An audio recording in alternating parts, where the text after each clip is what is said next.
महाराष्ट्र केसरी घेतली. 10, 11, 12, 3 तारखेला माझ्या मतदारसंघात होती महिला महाराष्ट्र केसरी.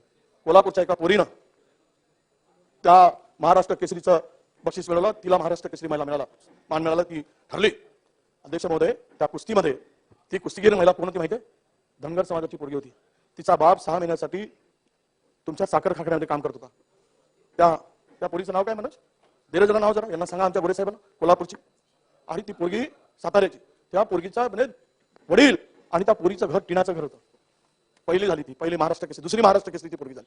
कोल्हापूरची की साताऱ्याची, माझ्या मतदारसंघात झाला. तिचं नाव मी सांगेल. मी तिला विचारलं, तिच्याबरोबर आजोबा होता. त्या आजोबाच्या अंगावर शर्ट नव्हता, घोंगडं पांघरलेला होता. घोंगडं पांघरलेला आजोबा तुम्हाला फोटो दाखवेल. मी म्हटलं काय रे बेटा, तू अशी काय बसताय तुमची? धनगर समाजाचे साहेब म्हणे आम्ही मारवाण्यावर राहतो, अजूनही टिनाच्या घरात राहतो. माझा बाप कारखान्यामध्ये 13 किलोमीटर पायी जातो आणि नोकरी करतो. मी या आशेनं आली आणि बक्षीस कमी ठेवला होता, कारण ते सगळ्या गटाचे बक्षीस होते. त्या पोरीच्या डोळ्यातले पाणी आम्ही बघितलं.